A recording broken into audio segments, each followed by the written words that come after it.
Thank you for joining us. So, Luke, we're here to talk about the philosophy that's behind the madness, this space that we call the blockchain world, cryptocurrency. I've been in this space for almost 10 years now. It's been over 9 years. I got involved in January 2013. Got my first Bitcoin. I spent $50. I got 2.5 Bitcoin. They're $20 a piece. And I was like, oh, this is pretty cool. What's this all about? I was running an e-commerce company, so I was very familiar with the whole payment industry and all that stuff. And what really got me is diving into the philosophy of it, the history of money. Like, what actually is money? Why do I spend time away from my family to earn these pieces of paper? And who prints these things out of nothing? Like, what's going on here? So I thought it'd be, when I got asked to speak, I'm like, well, what am I into right now? I'm into philosophy. And every time I'm speaking or whatever, I'm going to talk about what I'm into. And so just talking a little bit about the philosophy of why any of this matters. Why do we care about Bitcoin? I'm curious, how many people have made money with cryptocurrency? Like, you've actually made some money. You're like, wow, that was cool. How many have lost money with cryptocurrency? I lost all mine in the Okay, same hands. So it's like all of it in the yacht in Dubai somewhere. All of it's in the water. So it's like we've made money, we've lost money. That's a big part of it, obviously, the excitement of it. But there's something I believe that's even more important to that, at least for a lot of us, where it's like this is a tool for freedom. This is a mechanism for how we can actually have consensus in reality among humans without using threats of violence. And that's why I got excited about this. Thinking about, we're just going to talk tonight about some of the aspects of why any of this matters, even value itself. What is value? Why does it matter? And hopefully you'll come away with just thinking a couple thoughts and questions you haven't thought of before in a little while. If you want a visual aid and you're bored with us chatting up here, my Twitter account's @LukeStokes. I just tweeted out a slide deck or just some thoughts I was thinking about if I did have a presentation thing. That's LUKESTOKES. So there's a deck there that if you get bored, you can take a look at that. There's some links in there and stuff. But yeah, basically these are the ideas we want to talk about tonight. So, Luke, tell me a little bit more about the So I recognized a long time ago, people invest in what they're confident in, and you become confident in what you're educated, you understand. So when Luke says it was important for him to understand the philosophy that was behind blockchain early on, it's what gave him the conviction to believe that it was a viable industry moving forward, and it definitely had a bright future, right? And it's the same concept for myself when I got active and started to understand really the opportunity that existed in crypto. It was 100% based on the understanding of what blockchain was, right? So it's interesting that we're talking about the philosophy of cryptocurrency, because I truly believe that when people actually know the philosophy and really the understanding of what it actually is, then you remove all doubt as to whether or not this is viable, whether it has any future, and whether or not you're going to see,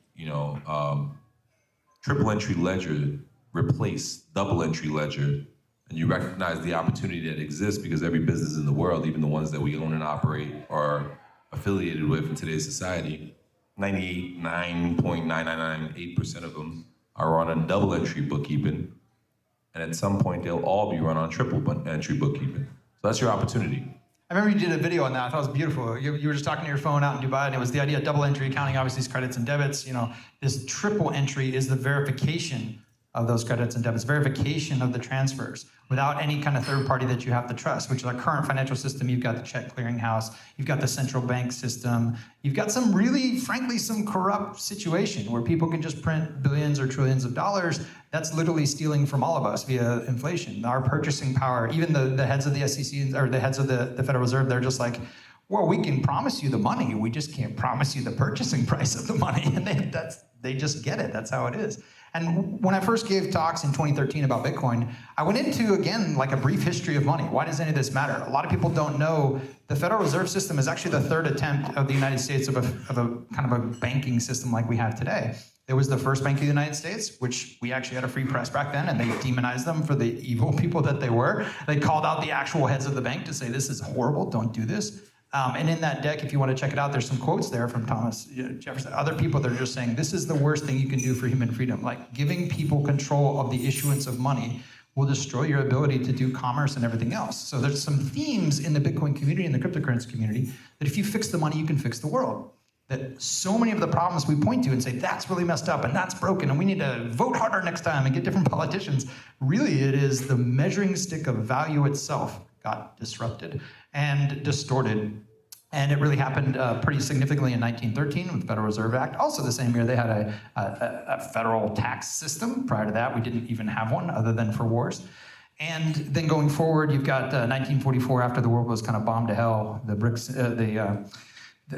the idea that we can shift all the currencies of the world to the US dollar, peg it to the US dollar, and then peg the US dollar to gold. This Bretton Woods Agreement was kind of the reshaping of the world. We became the 7th world reserve currency. There were 6 before us after that, or prior to that. And it's this idea that come 1971, you get this complete disconnect from that promise that the United States essentially made to the world, that we're gonna keep our dollar pegged to gold. 1971 Nixon shock, they just said, we're just not gonna do that anymore. It was one of the largest thefts in the world.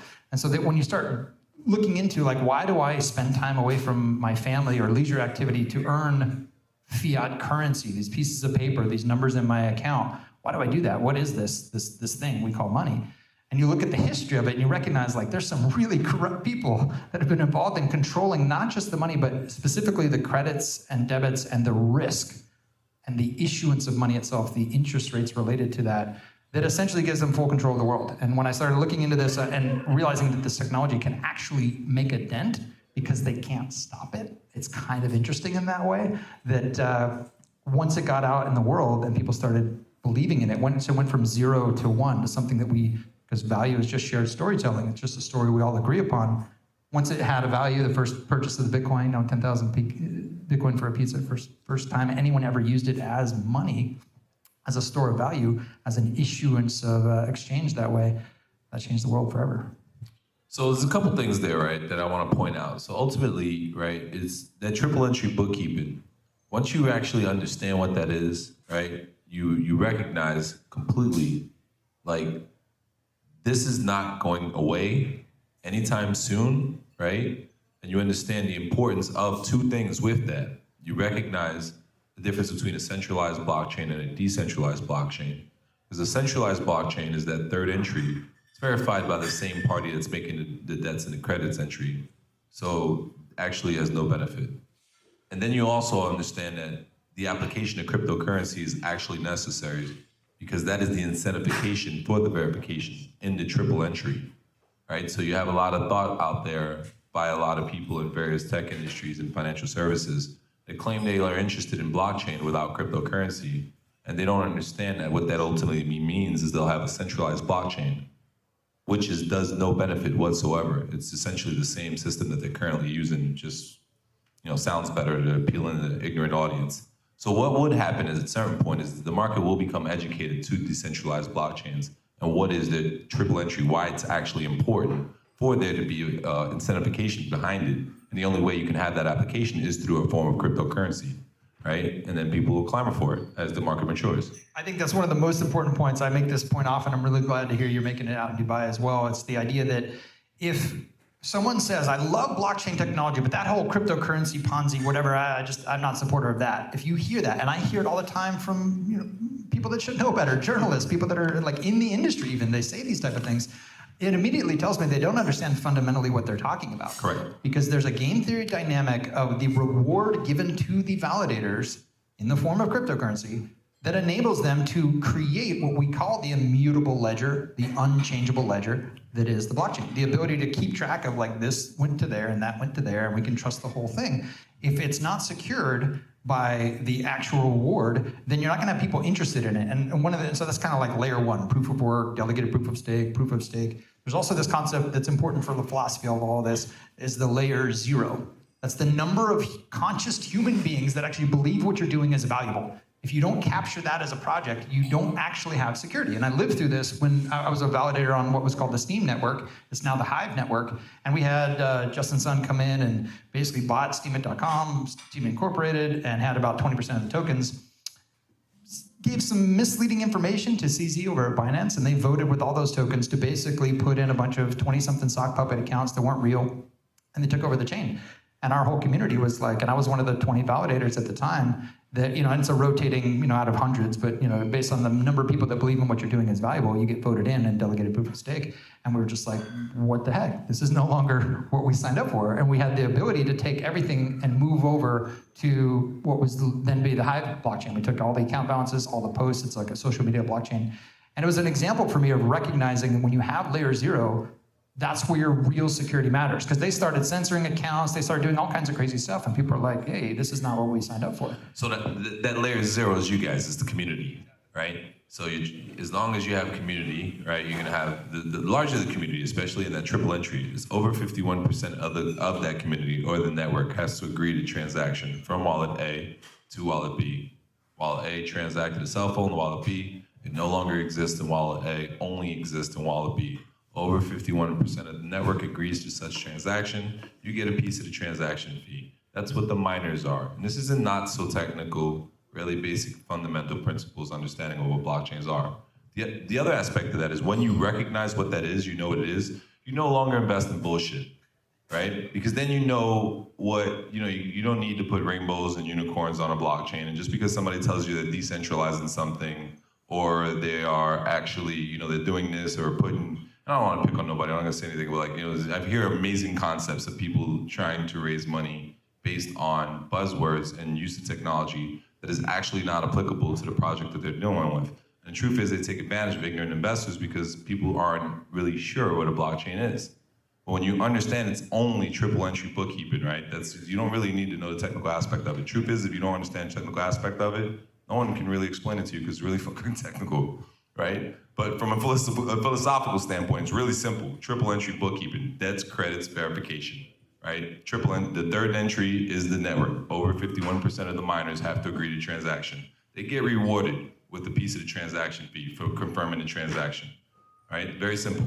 Now, that actually solves what was known as the double spending problem, which is what Satoshi set out to do. So if you read a 9-page piece of paper called a Satoshi white paper, it'll kind of clear up a lot of these thought processes, what all blockchain is, what it can be used for.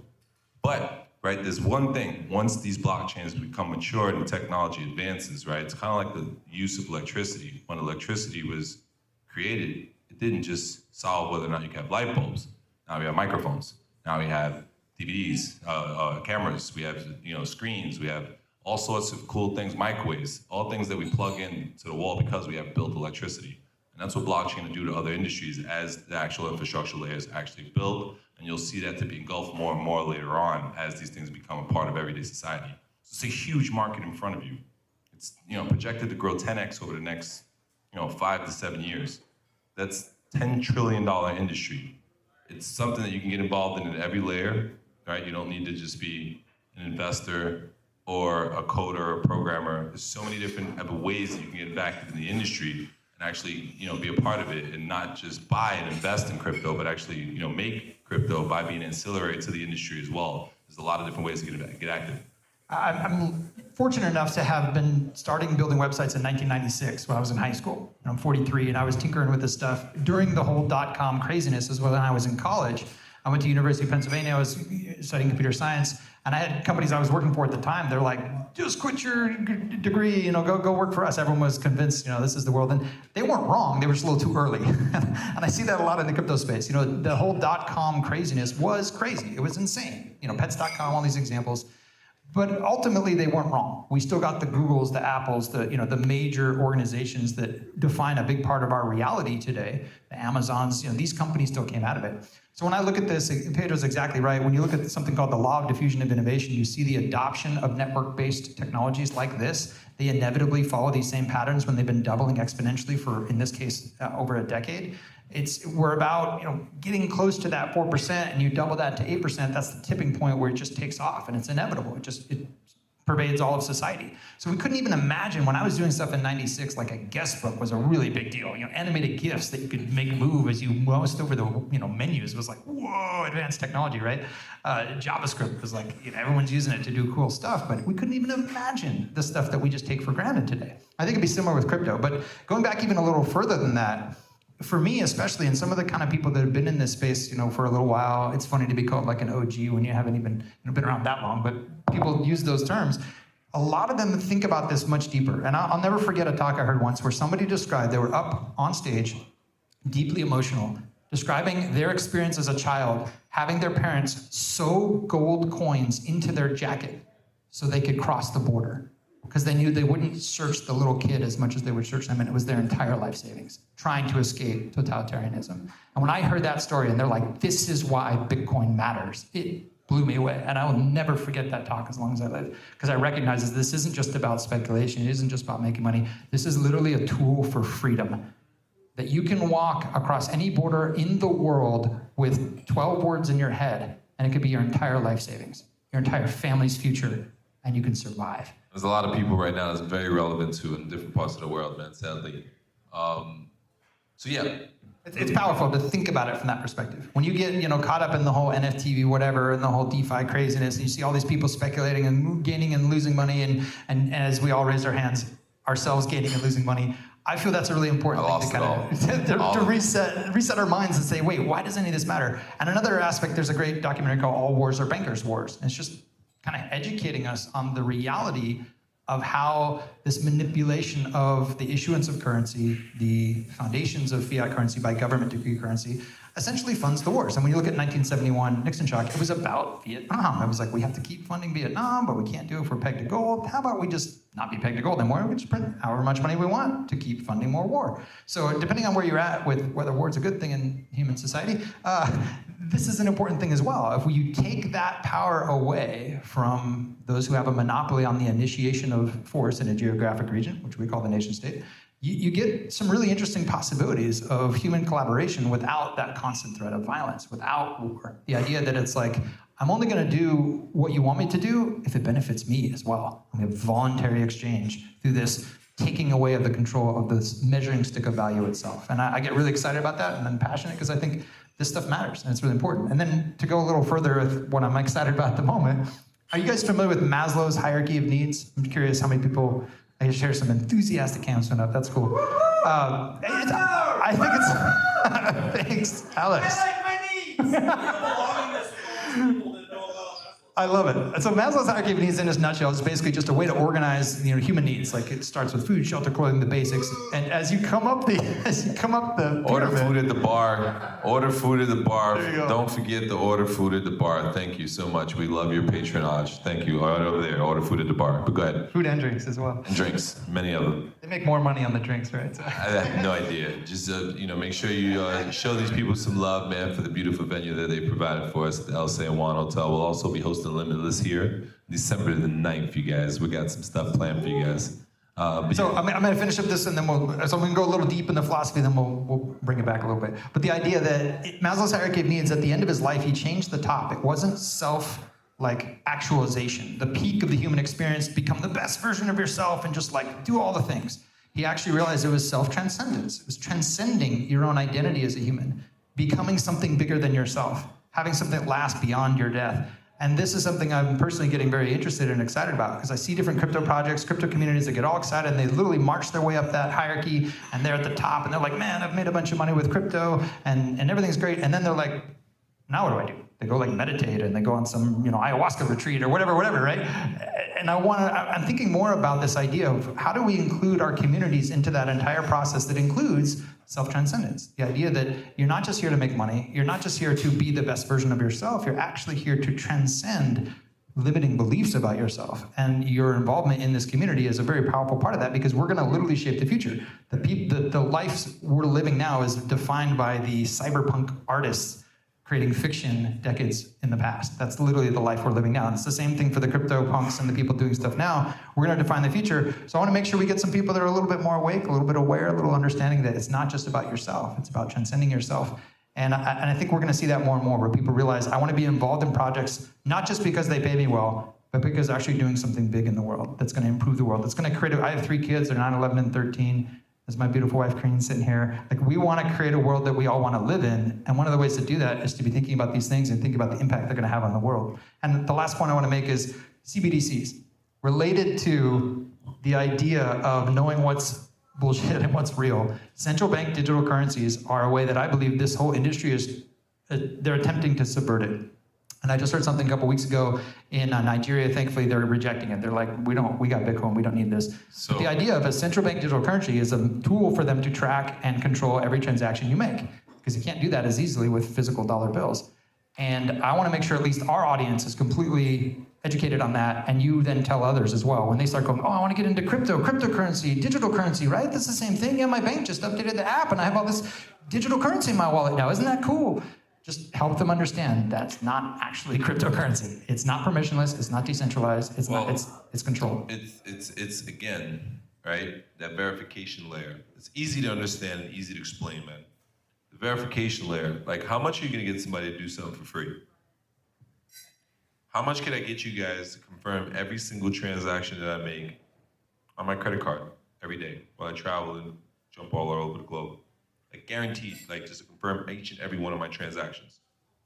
For free. In perpetuity. Like how much could I count on that and depend on that, right? No one can. So the only way you'd be able to do that is if you was doing it yourself, right? And that's exactly why triple entry bookkeeping has to be decentralized and not centralized. So central bank digital currencies are centralized blockchains, right? And they're confirming their own transactions. And there'll be some markets that'll fall victim to believing that decentralized blockchains are actually a benefit. And they're actually, the same as a decentralized blockchain. And there'll be some markets that'll adopt them. I wouldn't be surprised if the US be one of them, honestly. Part of the reason is because US citizens don't believe that the US dollar can fail, right? So in other markets, you see this. You see country next door, you get refugees from other places that, close neighbors and friends of currencies that failed. The reason why the adoption curve in the US is also very slow is because the US dollar works.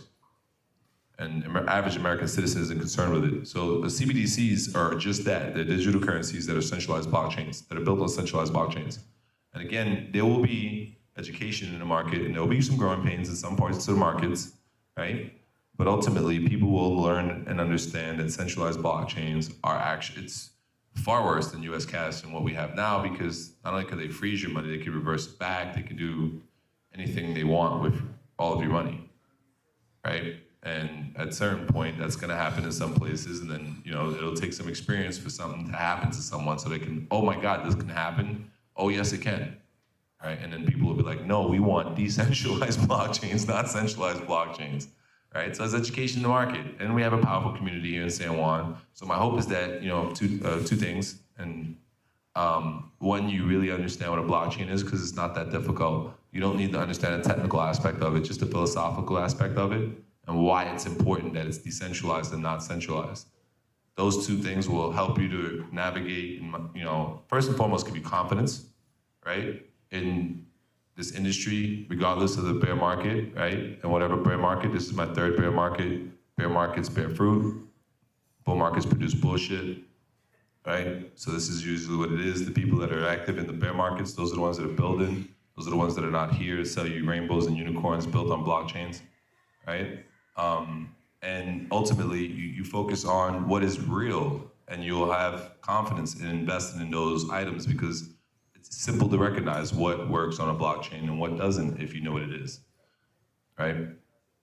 What was the second thing? You said there were two things? Those are two things. One is that you understand why it's important that it's not decentralized, and from that you have confidence in the industry that you're not gonna you're not thinking this is gonna go away. Bitcoin's not going to zero. Right, blockchains are not going to stop being here. They're not going to stop needing decentralized blockchains. There will always be cryptocurrency moving forward. I can guarantee it. And there's not going to be one winner either.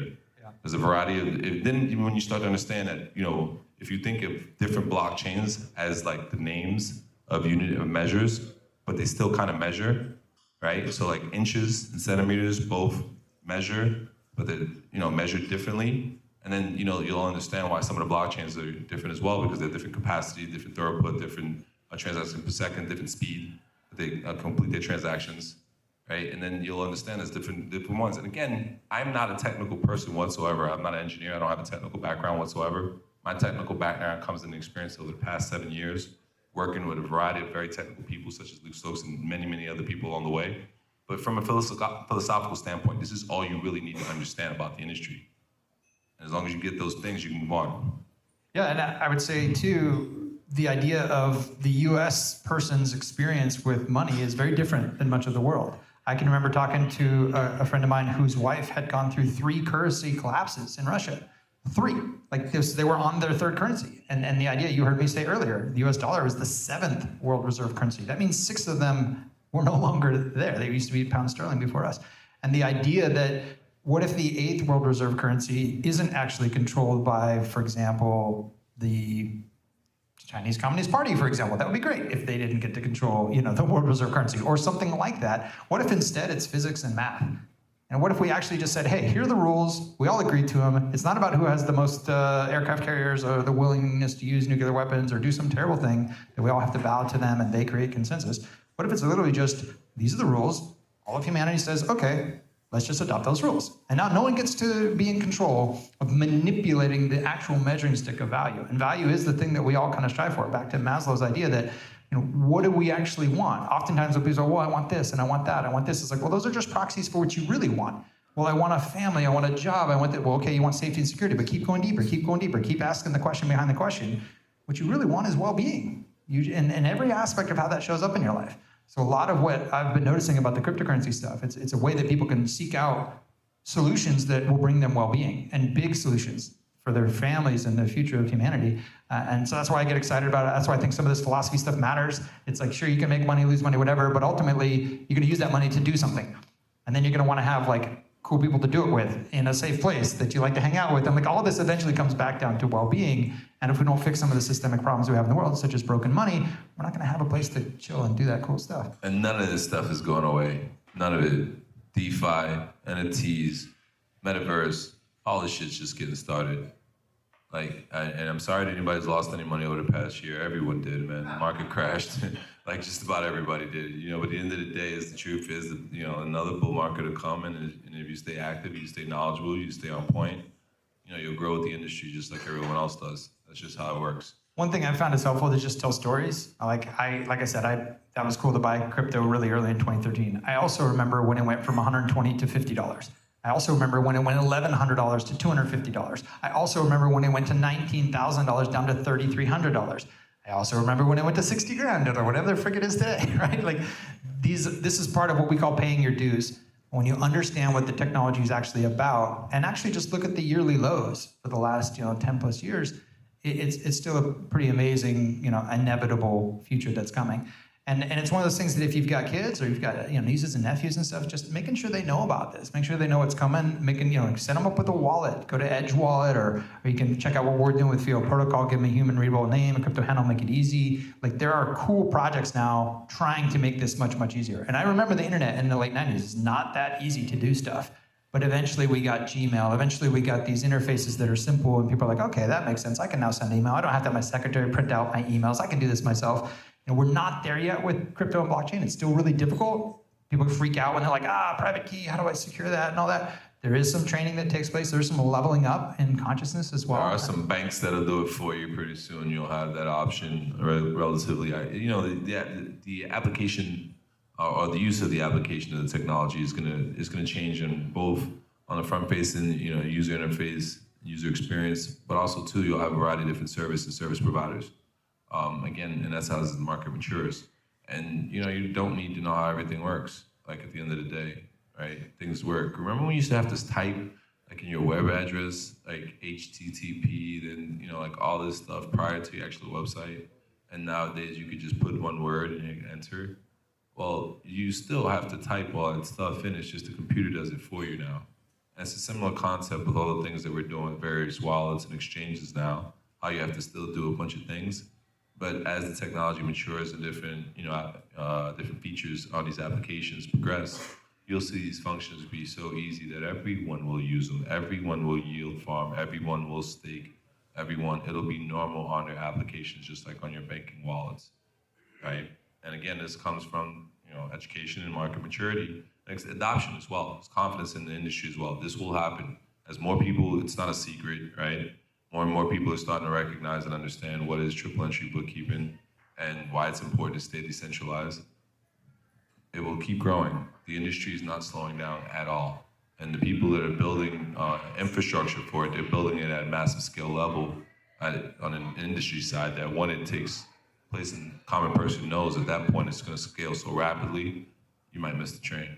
There's a concept, I mentioned it earlier, the law of diffusion of innovation. And when we compare the adoption of the internet around to where we are now, and this is data from like last year, it's about 7.5 years away from 1 billion users. And the people that I've been looking at, the data I've been looking at, said we're closer to 3 to 5. And there's a quote in that deck I mentioned where it actually says, and they said this at the beginning of this year, they were saying that we think we can get close to 1 billion users at the end of 2022, which blew my mind. So it's moving incredibly fast, much, much faster than the adoption of the internet. And so that puts us in a place where humans are not, like our brains are not good at recognizing exponential growth. It's kind of like, nothing's happening, nothing's happening, nothing's happening. Well, what happened? It's everywhere. And this is what happens when you double something that's very, very small. And you keep doubling, keep doubling, keep doubling, and eventually it's just like, it's everywhere. And that's, I believe it's inevitable. There's so many examples, the internet, the smartphone, so many examples where this has happened in network-based technologies, and it is happening with cryptocurrency and blockchain. So I'm really excited to see, like I started a Bitcoin meetup in 2013, and during the first bear market, like it just emptied out. And here we are at a bear market and the room's full. So I think people are finally— 5 years. This isn't going anywhere. Let's get a round of applause for Crypto Monday San Juan, 5 years strong.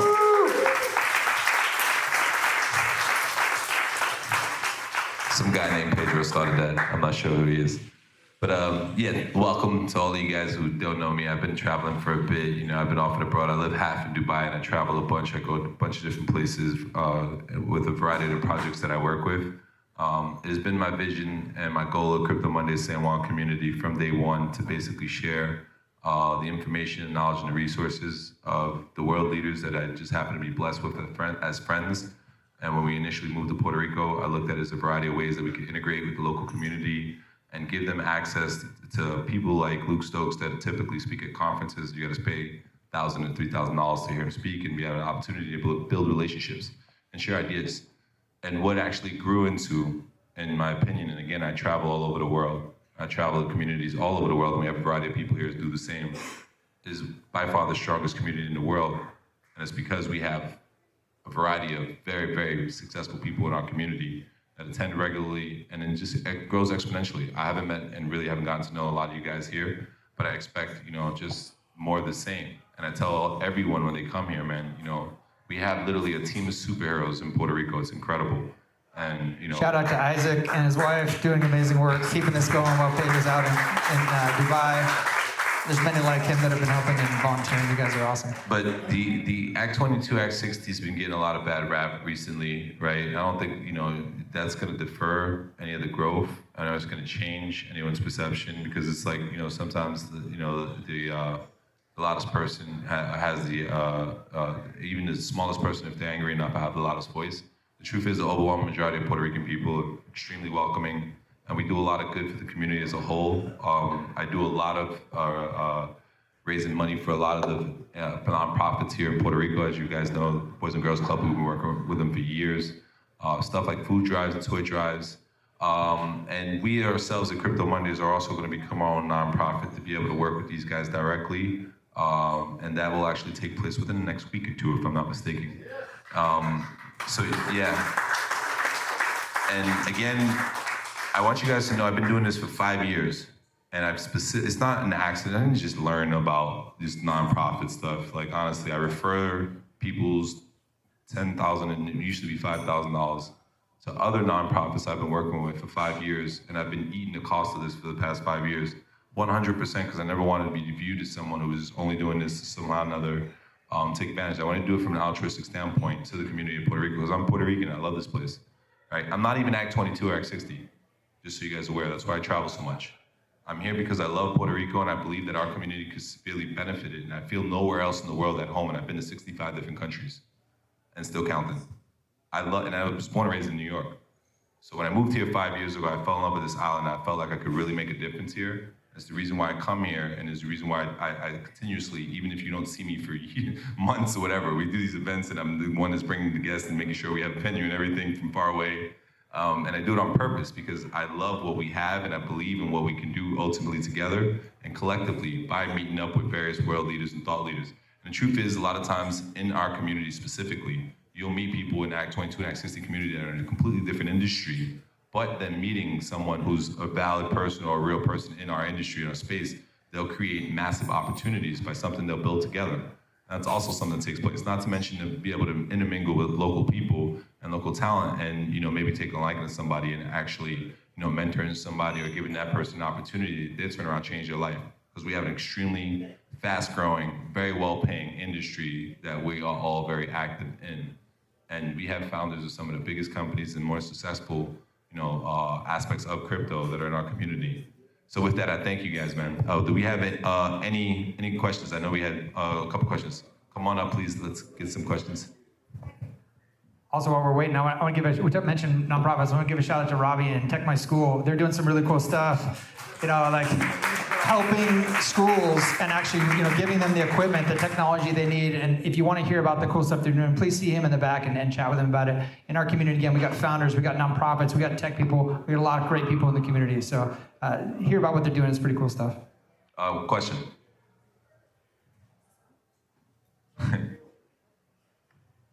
Mic check. Not a question, but two things I need you to go over. We're moving next week to Ganya, so please elaborate on that. And secondly, can you touch a little bit on Limitless? Okay. Limitless, right, is an event and a conference that I started, I think, 2 years ago now in Dubai, right? And ultimately, I go to a lot of these conferences, right? And again, I know what a blockchain is. I'm not an engineer, I'm not a programmer, but that's why I'm shocked when I hear supposed engineers tell me that they are engineers and don't know what blockchain is. But anyway, and they just give like crazy definitions of it. But anyway, with that being said, I'm going to these events and I got tired of people on stage that didn't know what they were talking about or were pushing bullshit, one or the other, or sometimes both. Just bottom line, because I'm very, like I like to wear white sneakers and stuff, so I don't like to walk and step in bullshit. I'm against it. It's like I'm allergic to it. So, for me, right, I wanted to put on an event that was no bullshit, right? And I wanted to make sure that the people that are on stage, very similar to the mindset and philosophy I have with Crypto Mondays, where we're gonna have real people that have real projects and real actual history and a real reason to be on the stage with us. But I wanted to do it at like a nicer, more production value than we do like on typical Crypto Mondays where you just have like one person and we put together panels of these people and do some really cool stuff. So that's what I started with Limitless. And if you look down the history of the speakers that we have in Limitless, I'd honestly say I'm really, really excited to say that I've been very consistent with that. And we're gonna do the same again this year. So we're gonna actually start finalizing all the speakers that we're gonna have this year coming up. And I got a bunch of cool surprises as well, as you guys know I do. Plus, we're gonna have, and the other thing is I don't like to be bored at these conferences. You will not be bored at any event I host. I promise you, you will not. And we're here in Puerto Rico. We're gonna be here at the El San Juan Hotel in the Grand Ballroom. And we got some really, really dope things that we're gonna do there. So come speak with me and chat with me. We have a special rate for the people that are here in Puerto Rico. You can see the name about the tickets. And I think we're gonna move to the back restaurant, Kanya, next week, but I'm not really sure. But either way, obviously this hotel staff will let you know where we're gonna be, if we're gonna be here, there, anywhere else in the El San Juan. But we're gonna remain in El San Juan. We have a great relationship with them. You guys give me feedback of any of the things that we can kind of do to kind of like make it flow a little bit better. And I appreciate the registration that we have going on at cryptomondays.org. It really helps us. We'll start sending out newsletters, and we're gonna create more functionality on the actual website itself to give you guys better updates and better resources. Some of the things that we talk about with the different panelists and links and stuff like that, we'll kind of keep all that stuff on the website. And we also wanna have like resources. So stuff like Tech My School and different NGOs and different nonprofits that we work with, also founders that are in our community, job leaderboards and things like that, things that you're building in our space. We want to integrate that with our community itself and want to do so on our website. So if you're part of the Crypto Mondays community, you have the ability to basically post on there for different jobs. If you're looking for an EA, PA, stuff like that, different stuff within your tech companies especially is what we really want to do. And I'm going to plug it in with the president of UPR MyOS, their engineering school, as well as Polytechnica Institute as well. So that way we can start getting the developmental talent and keeping them here in Puerto Rico. So that's limitless.crypto and No. cryptomondays.org, right? Those are the two websites? Cryptomondays.org is where we'll put the stuff for the community, the resource page. And again, if you're one of those people who has something you'd like to add to the resource page, please see myself, either Danae or my brother Isaac. And we're gonna integrate that really soon. The other stuff is limitlesscrypto.com. That's for the Limitless event. Again, that's December 9th. That's actually the tail end of Blockchain Week San Juan from December 4th through the 9th. We're gonna host the opening party, and Crypto Mondays will be that week in Bebo Beach Club, along with the Puerto Rican Blockchain Trade Association, Uncommon Entrepreneurs, and as well as Coin Agenda, which is Turpin's conference. They'll also be having a variety of events that week as well. Monday, Tuesday, and Wednesday is Coin Agenda. Thursday, I think there's going to be another event. We haven't confirmed just yet. Friday will be Limitless. And then Saturday will be Aretos, which will be like the closing party. that they're going to do at the Marqueta this year, like they did last year. So we're gonna start doing all the promotional material for that this week and get everything cranked out. I'm sorry I'm a little bit behind. I'm Puerto Rican, so I'm a little late sometimes. I'll get all that stuff out soon this week. I haven't been home in 3 months. Y'all show me some love. We have any more questions? Yeah, hold on.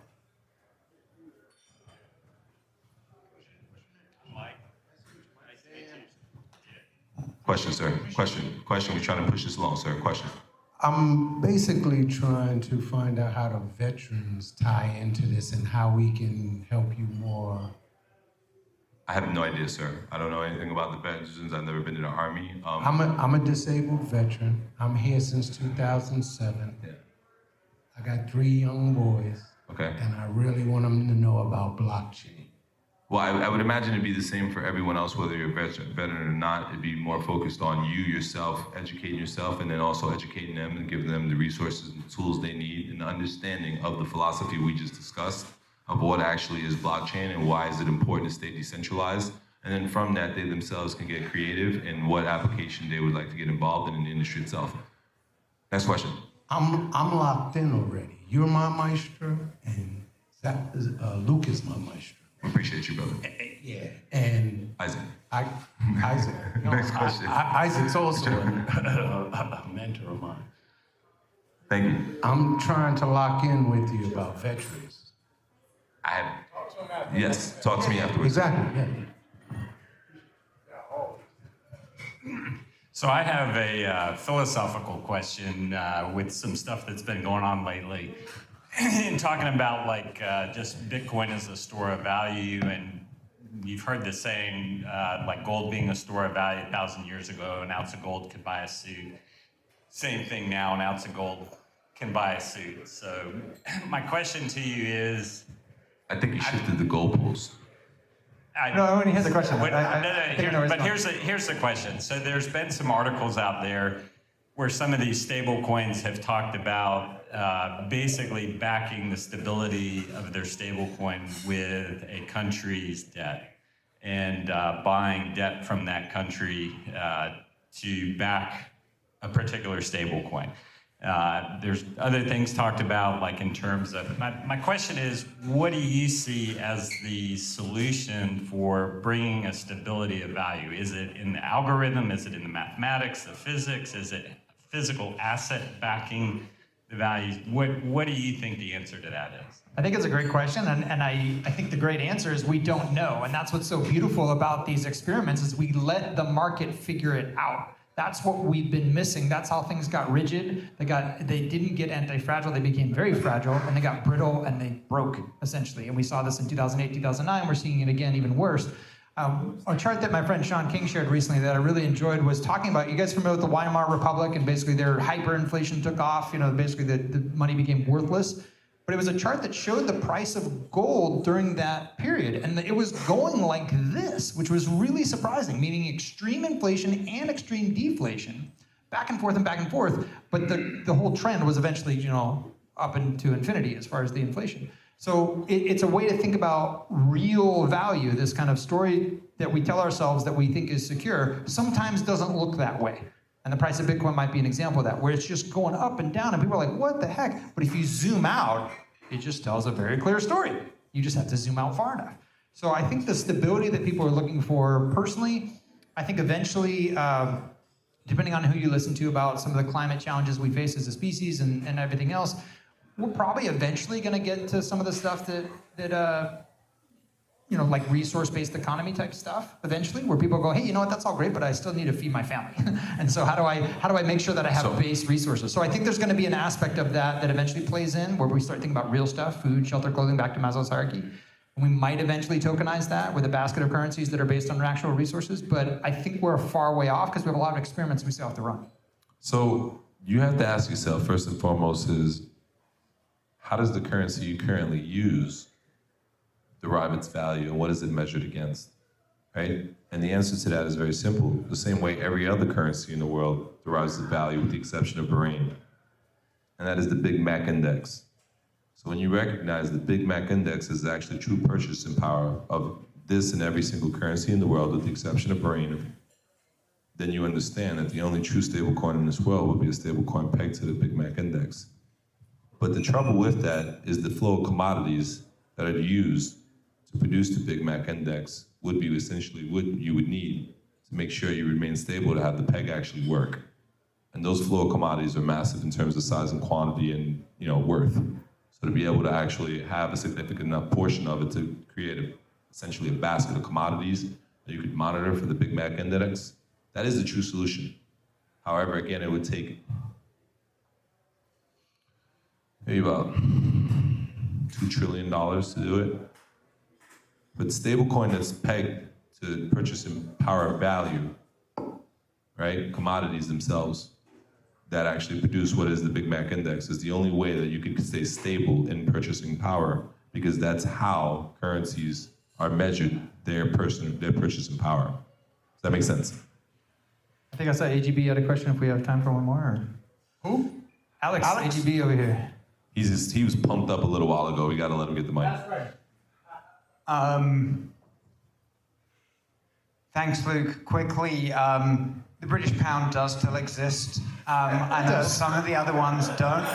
But the But it is not the world reserve currency. But it is We not have the world just- reserve the currency, sun but it has set on that does empire. still exist. So I just wanted to say that. Yeah, and there are 700 something You sound- fiat currencies that you have sound like- failed with an average Yeah, lifespan of yeah. 27 You sound like years. Rich Roger Villa talking about Bitcoin Cash. Yeah, but the thing I really wanted to point a light on that you said was this thing about all inflation is war inflation, and just that was something that just blew me away back in I guess 2006, 7 when I did my deep dive into the history of currencies, and just sort of even back to Isaac Newton. I mean, most people know about Isaac Newton as the guy that discovered gravity and all of that, but in his later life, he ran the Royal Mint in London, and the French were invading, and they did not have enough money to pay the troops, and he invented fractional reserve banking to pay the troops and keep the French out. And if you look at a history of gold prices over time, it's like flat, flat, flat, flat, flat, war, flat, flat, flat, war. So my question... Some argue Bitcoin will do the same, bro. Oh, yeah. So my question, Luke, is if Bitcoin is not a war currency and all the other ones are, what happens to the nukes? And does Bitcoin end up owning all of the weapons? Or do the weapons stay over in the war currencies, and is there a fight? Yeah, we've got about 30 seconds. We can solve that one, right? Bitcoin eats everything like Pac-Man. Next question. No, I do think it's a great question in that the current systems are built on, again, threats of violence, and that includes the nuclear power engine, the whole system. And we're building a new system, like Buckminster Fuller's famous quote: "Don't fight the existing system, make it irrelevant by out-innovating it by creating the new system." So exactly how that shakes down, this is why I'm currently studying the consciousness of evolution aspect of our self-transcendence, is I recognize that it's gonna take a lot of leadership from people to be a little bit self-aware to say, hey, destroying the planet many times over maybe isn't in our long-term self-interest. Can we develop different systems? Let's say, for example, mutually assured destruction. What about mutually assured financial destruction? We could do that with a smart contract now. You could actually have the world, treasuries of gigantic, countries that did let's say the whole world got together and they basically gave everyone else in the world the keys to destroy themselves. And if they're ever a bad actor, you just flip the key and they're that Rick and Morty episode where they make the 1 a 0, right? Everyone starts killing each other. So who knows? We haven't even begun to think of what's possible with a tool for global nonviolent consensus. The human species has never had that before. People will still be violent. That's not gonna stop people from being violent. This is true. But ultimately, you got a way to escape the violence, and they can't control your money. Right? They can still beat you up and torture you and try to take your money that way. Or nuke you, it's still a thing. But they're not gonna be able to stop. No one's gonna be able to freeze your bank account, right? You can't freeze my bank account. All right. Well, one thing I would say though that I think is important is that people used to, and this is a little gruesome, but they used to put cats in bags and light them on fire for entertainment. They used to take their kids to the that's a bit hanging. tough. I'm being real here. This used to be normal, and it's not anymore. We evolved. Humans would say, the better engine for our nature. Stephen Bicker talks about this in his book. We don't do that anymore. We're like, that's repulsive. That's not who we are. I don't take my kids to those type of events. And so I have a hope that with these new tools, we can actually start evolving our consciousness, taking the personal responsibility to control our own value so that we can build new things for the future. And yes, Bitcoin needs everything, bro. We take the weapons, we take it all. I'm sure we somewhere will. around. Listen, Ron's gonna ask a simple question and it's not gonna take 5 minutes, right, Ron? All right, real quick.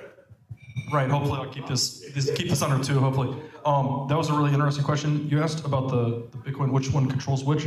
I've been thinking a lot about this recently with as far as like the supply and demand of different countries, and I kind of like divided it up into the like kind of like the world system. In other words, you have like second world countries. Their currency is worth something. Like the Chinese renminbi is worth something because they can produce something. They produce real stuff. But again, nobody wants to like move there and live there. Russia, nobody wants to do that. That's like second, right?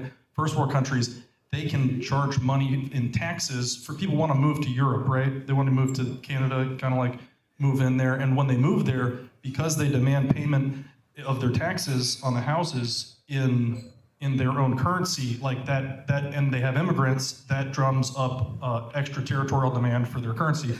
You have third world countries that can produce like natural resources and things like that. But again, just like the second world, people don't want to like move there. So that again, that's lesser power. And then you have like this sort of zeroth world, I would call it, like the petrodollar agreement, which is like a third way of like drumming up value for your currency, other than being a nice place to live or making useful stuff. So that's kind of how I think of Is that things like in terms your of- definition of first, second, and third world?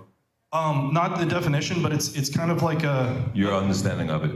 Well, in other words, there are drivers of value of currencies, and a country's ability to print just ridiculous amounts of money and not experience hyperinflation from it comes from these abilities to like either draw in immigrants because it's a nice place to live, or to sell useful stuff because they make useful stuff, or to sell useful stuff that you get out of the ground or whatever. And then either way, if you're providing value like that, then you can print your currency. You still can't overprint. If you don't have that stuff and you overprint, you go Zimbabwe or you go Weimar Republic or something like that. But listen, you bro. know, Listen. First world country, bro, is a democratic country. Second world country is a communist country. Yes. Third world country is nothing. Is one of those either or. Right. It's government. Yeah, second world countries would be like China or Russia Communist. right now. Yeah, China, Communist. Russia, like Third world. authoritarian communist. Third Yeah. world is any other government outside of that. So third world country like UAE, right? Well, happens to I be don't a know. dictator. I absolutely know. I live Okay. It's a dictatorship as a sheikh, right? King Right. Maktoum, right? It's in their dictatorship, 100%.